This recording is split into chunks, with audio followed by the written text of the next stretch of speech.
धर्म संस्थापना के देवता भगवान श्री कृष्ण के चरणों में प्रणाम करता हूँ। इसके साथ ही सनातन संस्था के प्रेरणा स्रोत भक्तराज महाराज और सनातन संस्था के संस्थापक मेरे गुरु परात्पर डॉक्टर जयंत बालाजी आठवले के चरणों में प्रणाम करता हूँ। विभिन्न राज्य और देश विदेश से पधारे मेरे हिंदू भाई बहन, क्योंकि हमने भले ही एक माँ की कोख से जन्म नहीं लिया, पर हम भारत माता की संतान निश्चित हैं, इसलिए आपस में भाई बहन हैं। मेरे यहाँ उपस्थित होने से पहले एक परिचय मेरा दिया गया कि मैं लश्कर हिंद संस्था का राष्ट्रीय और संस्थापक अध्यक्ष हूँ। तो आप सबके मन में जो पुराने भाई बहन हैं वो तो जानते हैं, लश्कर हिंद को भी जानते हैं, काम को भी जानते हैं, परंतु जो पहली बार पधारे हैं शायद उनके मन में एक सवाल आया होगा कि ये लश्कर हिंद क्या है, किस तरह का संगठन है। नाम तो कोई आतंकवादी संगठन जैसा लगता है, काम कैसा है। तो बंधुओं, मैं स्पष्ट कर देना चाहता हूँ, मुंबई में जब 2006 में श्रृंखलाबंद बम विस्फोट हुए तो मेरे मन में एक आतंकवाद से मुकाबला करने के लिए संवैधानिक मार्ग से उनका जवाब देने के लिए भारत की सीमाओं पर तो हमारी फौज लड़ती है, पर देश के अंदर अगर आतंकवादी कोई गतिविधियां हो तो उनसे कौन लड़ेगा। तो उसके लिए इस संगठन का गठन करने का एक मन में विचार आया और इस संगठन का 2006 में गठन हुआ। इस संगठन का गठन होने के बाद सबसे पहला काम हमने किया कि जिसने हमारे पवित्र संसद पे हमला किया था, मोहम्मद अफजल गुरु, उसकी फांसी के ऊपर अमल करने के लिए सर्वोच्च न्यायालय में याचिका दायर की और दबाव बनाया और उसको फांसी हुई। उसके बाद इस तरह के कहीं भी आतंकवादी घटनाएं किसी क्षेत्र में गतिविधियां होती है, उनका पता लगाकर जनता के माध्यम से अपने रिसोर्स से सीआईडी इंटेलिजेंस के साथ मिलकर और उनको ख़त्म करना, उनका खात्मा करना, जांच एजेंसियों को उनको जानकारी देना, उनका डोजियर बना के देना, उनको समाप्त करना और विशेष रूप से जिहादी मानसिकता को देश से ख़त्म करने का कार्य लश्कर हिंद करती है। एक और क्लियर कर देता हूँ कि यहाँ बैठे हुए सभी हम सनातन धर्म के बंधु हैं। हमारी भाषा संस्कृत और हिंदी और प्रांतीय राष्ट्रीय भाषा। आपके मन में एक आया होगा कि आपने ये नाम फारसी या उर्दू क्यों रखा लश्कर हिंद। तो जब किसी को बीमारी हो जाती है, उस बीमारी को ठीक करने के लिए अगर वो एलोपैथी दवा विदेशी होती है तो भी देनी पड़ती है उसको, और दुश्मन का जवाब दुश्मन की भाषा में देने के लिए ये नाम लश्कर हिंद रखा।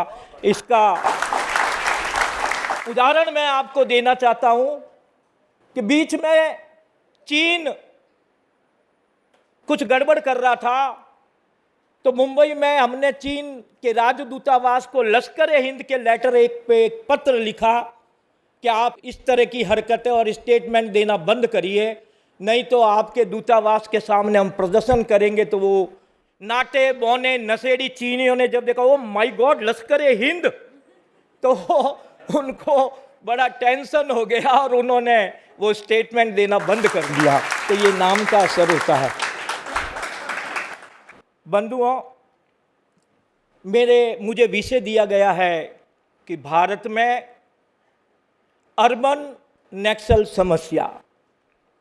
मैं विषय पे आता हूं कि जिहादी मानसिकता, इस्लामिक आतंकवाद की समस्या तो पूरे विश्व को नजर आती है और हम भारतीयों को भी नजर आ रही है, परंतु उससे भी खतरनाक, उससे भी ज्यादा डेंजरस अगर एक कोई है तो वो अर्बन नक्सल समस्या भारत के अंदर है। उसे हमें समझना होगा। अर्बन नक्सल समस्या भारत में कब से पैदा हुई, इन लोगों की रणनीति, इन लोगों को भारत को तोड़ने के उद्देश्य, ये लोग कहां कहां पसर चुके हैं, फैल चुके हैं और किस तरह से सुनियोजित तरीके से इस देश के टुकड़े करने का सपना देख रहे हैं। हालांकि वो सपना तो पूरा नहीं होगा, और वो क्या समस्या, उसके बारे में आज मुझे बोलने के लिए विषय मिला है। 1982 में भारत में एक अपवित्र गठबंधन हुआ। उस गठबंधन में सो कॉल्ड धर्मनिरपेक्ष ताकतें, कम्युनिस्ट, इस्लामिस्ट, सांप्रदायिक मुसलमान संगठन, जय भीम, जय मीम के नाम से विभिन्न सामाजिक संगठन का एक गठबंधन हुआ, और उनका उद्देश्य एक ही था कि भारत में राष्ट्र विरोधी विचारधारा पैदा करके भारत को खंड खंड करना और हमारी सनातन संस्कृति को समाप्त करना। और ये पूरा गठबंधन के पीछे विदेशी अर्थ सहायता, विदेशी ताकतें तब से काम कर रही है, और धीरे धीरे ये गठबंधन, आप विचार करेंगे पर आपको इसके बारे में बहुत गंभीरता से सोचना होगा। ये संचार माध्यमों में, शिक्षण संस्थानों में, न्यायपालिका में, एनजीओज में, और भी प्रशासन में, पॉलिटिक्स में धीरे धीरे इन्होंने पैठ बनानी शुरू कर दी। कोई पाटिल था तो पीटर बन गया, कोई नाइक था तो जॉन बन गया, और इस तरह से क्रिश्चियन मिशनरियों का भी इसमें बहुत बड़ा सहयोग करके ये एक अपवित्र गठबंधन भारत में तैयार हुआ। आप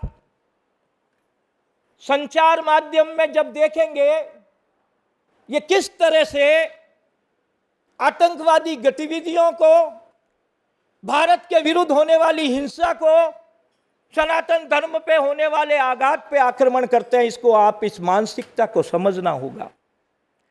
जब कभी हमारी पुलिस या मिलिट्री किसी आतंकवादी को मार देती है तो ये इस गठबंधन के लोग टीवी चैनलों पर डिबेट पे आके हमारे मिलिट्री और फौज को डिमोरलाइज करते हैं, उनका मनोबल गिराते हैं, उस पर सवाल उठाते हैं, ये फेक एनकाउंटर था, ऐसा नहीं होना चाहिए, मानव अधिकार से इसकी जांच होनी चाहिए, वगैरह वगैरह। और वो भारत को तोड़ने के लिए संकल्पबद्ध है, पर हम उनके इरादे कभी कामयाब नहीं होने देंगे, वो समय आ गया अब। तो ये सबसे पहले आएंगे एनजीओ के माध्यम से, मानवाधिकार संगठनों के माध्यम से इसकी जांच हो, ये बटाला कांड हो, चाहे कश्मीर के अंदर कोई हो, किसी भी राज्य में आप देख लीजिए, जब भी पुलिस का कोई एनकाउंटर होता है उस अधिकारी के ऊपर अभियोग चलाने में सबसे आगे ये लोग रहते हैं, और हमारा जाबाज ऑफिसर वो उस अभियोग में फंसकर जेल जाता है, और वो कभी जिंदगी में कभी ऐसे काम करने की वापस हिम्मत नहीं करता, ना उसका साथी करता है। कितने खतरनाक है ये लोग। जब ये आंदोलन के माध्यम से सफल नहीं होते तो इन्होंने एक लॉबी बना रखी है न्यायपालिका में। आज ही की न्यूज़ है, आप सब अपने अपने मोबाइल चेक करिए, उत्तर प्रदेश में नुपुर शर्मा के बाद जो हिंसा हुई, उस हिंसा में पुलिस ने उन आंदोलनकारियों, जिहादियों के ऊपर कार्रवाई की। उनके विरुद्ध भारत के मुख्य न्यायाधीशों को 12, जिसमें 4 सुप्रीम कोर्ट के जज हैं, हाई कोर्ट के जज हैं, और उन वकीलों ने पत्र लिखा है कि यूपी सरकार की दमनकारी नीति के विरुद्ध आप एक्शन लीजिए। मैं मांग करता हूं आज इस व्यासपीठ से, मैं भी पत्र लिखूंगा और आप अपने अपने संगठनों से पत्र लिखिए कि ये लोग सुप्रीम कोर्ट के न्यायाधीश थे, इन्होंने जो फैसले किए थे उनकी वापस जांच की जाए। जो भारत के विरुद्ध, अब आप बताइए, मतलब पत्थर चलाना, दुकानें जलाना, हिंसा करना, मानवता के विरुद्ध आचरण करना आपका अधिकार है, और अगर उस पर पुलिस कार्रवाई करे तो आप सर्वोच्च न्यायालय के जज को पत्र लिखेंगे, न्यायाधीश को पत्र लिखेंगे कि इसकी मैं उनको कहता हूं, उनको शर्म आनी चाहिए, डूब मरना चाहिए, ये राष्ट्र विरोधी लोग हैं। तो ये तो हुई न्यायपालिका की बात। फिर हमारा so called media, secular media, जब कभी इस तरह की बात होती है, चाहे वो सबरीमला का प्रकरण हो, चाहे वो हमारी आस्था से जुड़ा हुआ कोई प्रश्न हो, नाना नाम, नए नए नाम से ये लोग दूरसंचार माध्यम पे डिबेट के लिए इन लोगों को लाके जो हमारी जनता है उसके दिमाग में एक भ्रांति पैदा करते हैं, ये तो बहुत अच्छे लोग हैं, और जो हम हैं, जो राष्ट्र के लिए लड़ रहे हैं, जो धर्म के लिए लड़ रहे हैं, हम कम्युनल लोग हैं। हमें भगवा आतंकवादी के टैग से, अब तो खैर मीडिया भी मेन स्ट्रीम पे आ गई आप लोगों की ताकत की वजह से, अब तो वो स्थिति नहीं है, फिर भी ऐसे लोग हैं, और जो टीवी चैनल है उसका नाम बताने की मुझे ज़रूरत नहीं है। उसके बाद शिक्षण संस्थानों में जो प्रोफेसर्स, इनके अर्बन नक्सल मानसिकता के प्रोफेसर्स जो समलैंगिकता को बढ़ावा देते हैं, व्यभिचार को बढ़ावा देते हैं, उनकी वकालत करते हैं, एक नटनी को लाके टीवी पे बिठा के समलैंगिकता पे डिबेट करते हैं, ये उसी अपवित्र गठबंधन की पैदाइश है, और ये हमारी संस्कृति और हमारी संप्रभुता और हमारी एकता को तोड़ने के लिए प्रयासरत है। ये हो गई दूरसंचार माध्यम की बात। फिर पॉलिटिक्स में, वो तो आपने देख ही लिया, दिल्ली और पंजाब में कैसे लोग हैं, वो किसी से छुपा हुआ नहीं है, वो कोई मुफ्त पे बिजली या पानी देने के नाम पे आई हुई सरकार नहीं है। आप उनकी फंडिंग देखिए। जब शाहीन बाग हुआ था, समाचार माध्यम ने खुले रूप से एक समाचार प्रकाशित किया था कि आपका पार्टी का एक सांसद को पीएफआई के लोगों ने फंडिंग किया था, उसके बावजूद भी कोई जांच नहीं, कोई गिरफ्तारी नहीं, और सरकार एक राज्य में और बन जाती है। तो हम किस दिशा में हमारा देश जा रहा है। फिर उसके बाद में सोशल मीडिया, इनका इकोसिस्टम देखिए। फिर अभी एक भाई साहब ने बताया था, बॉलीवुड सबसे खतरनाक वामपंथी विचारधारा, अर्बन नक्सल मेंटेलिटी का खतरनाक संसाधन, जो हमारी युवा पीढ़ी को बिल्कुल बायस करता है। एक आतंकवादी को भारत लाया जाता है, अबू सलेम, उसको एक्सट्रेडिशन ट्रीटी के तहत उसको ऐसा पिक्चराइज करते हैं कि इस आतंकवादी से तो बढ़िया कोई हीरो हिंदुस्तान में है ही नहीं। मैं बंधुओं आपको बताना चाहूंगा, मैंने हमारे युवतियों के मुंह से कहते सुना, हाउ हैंडसम डॉन। ये इस तरह से उसको पिक्चराइज करते हैं।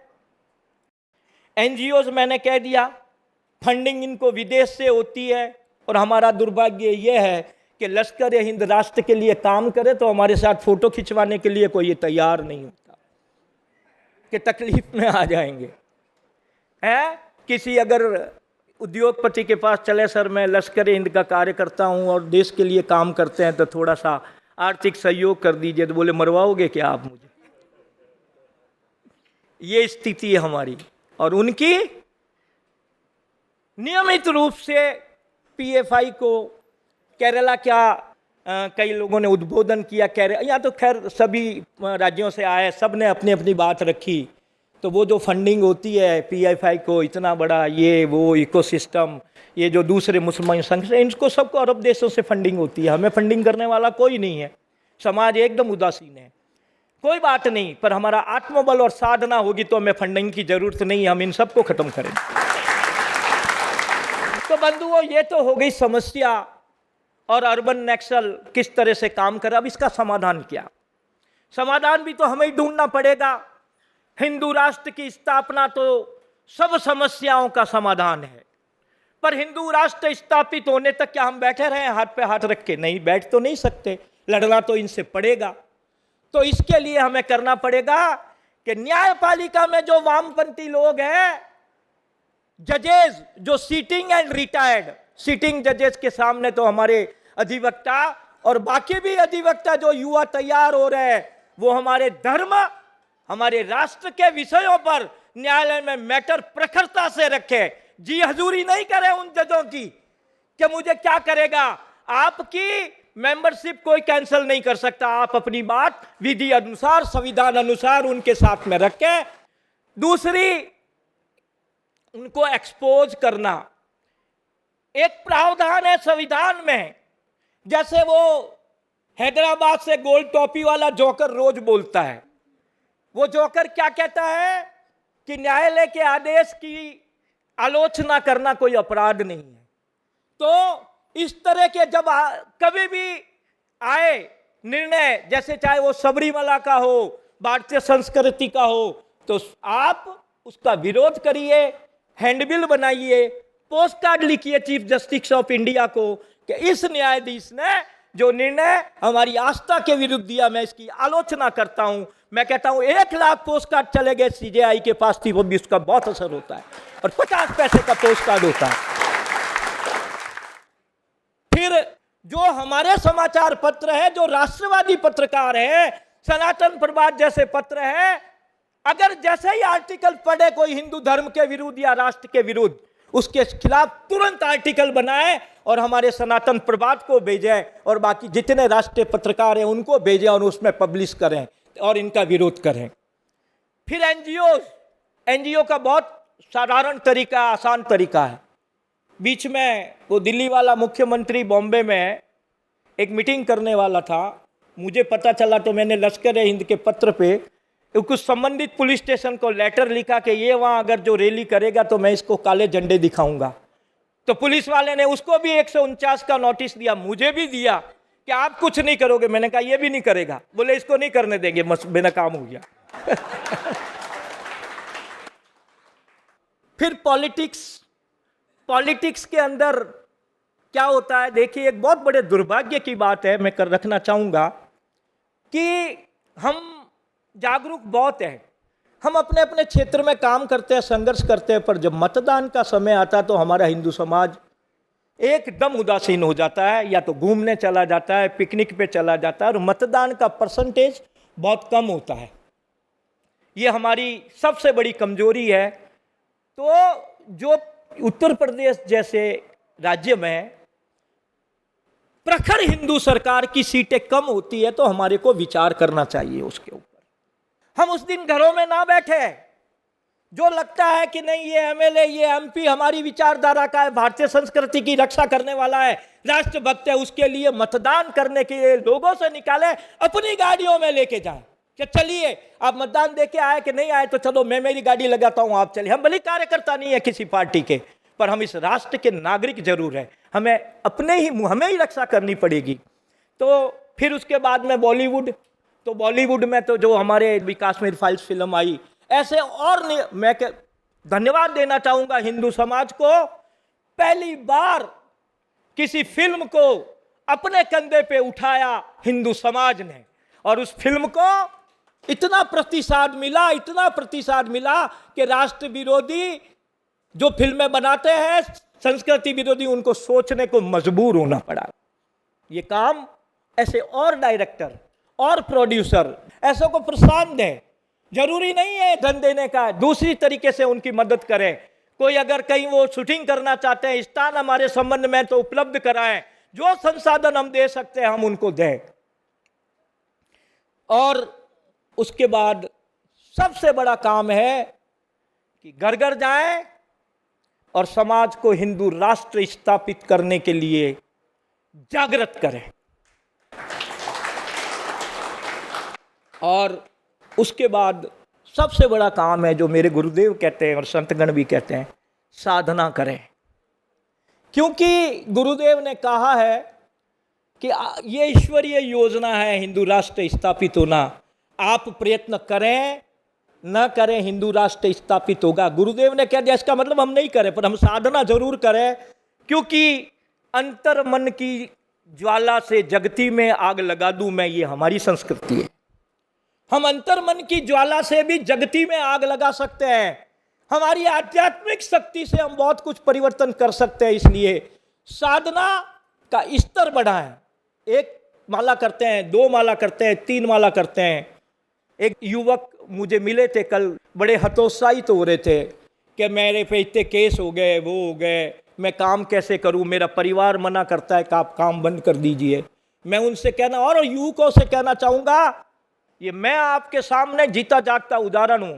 कितना भी संकट आ जाए, आप साधना करिए, नाम जप करिए, सब संकट दूर हो जाएंगे। आपकी साधना से जो आपके ऊपर झूठे केस कराने वाला एसपी और इंस्पेक्टर चला जाएगा ट्रांसफर होके किसी। आज आपने साधना करके भगवान से प्रार्थना करिए, आप देखेंगे दूसरे दिन वो रिश्वत लेते ट्रैप हो गया। ये मेरा अनुभव है। तो इसलिए हताश ना हो, और अगर काम बंद कर दिया तो हम समाप्त हो जाएंगे। और जाते जाते एक लाइनें बोलना चाहता हूं कि जो हमें भगवा आतंकवादी, हिंदू आतंकवाद के नाम से टैग लगा के बदनाम करते हैं, उसमें पूछना चाहता हूं कि राम गोपाल के नामों पर हमने कब अत्याचार किए? दुनिया को हिंदू बनाने हमने कब घर घर नरसंहार किए? भूभाग नहीं, सशक्त मानव हृदय जीतने का संकल्प, हिंदू तन मन, हिंदू जीवन, रग रग हिंदू मेरा मन। पथ के आवर्तों से थककर बैठ गया जब मानव आधे पथ पर, उस मानव को राह दिखाना मेरा संकल्प, हिंदू तन मन, हिंदू जीवन, रग रग हिंदू मेरा मन, वो हमारा संकल्प है। इसलिए हम हिंदू राष्ट्र चाहते हैं। भारत माता की वंदे वंदे। बहुत बहुत धन्यवाद और सभी को प्रणाम। सभी को प्रणाम। श्री ईश्वर प्रसाद खंडेलवाल जी का यह भाषण उनकी राष्ट्र के प्रति निष्ठा, लगन और निर्भीकता का प्रतीक है। उनके जोशपूर्ण वक्तव्य से वे श्रोताओं को प्रेरित करते हैं।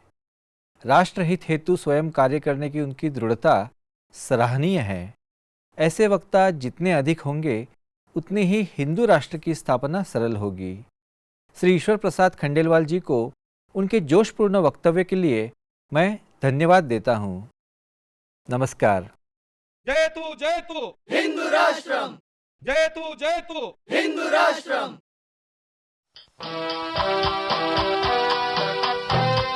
सनातन धर्म सूर्य उभरा, क्षात्र वीरो उठो चलो।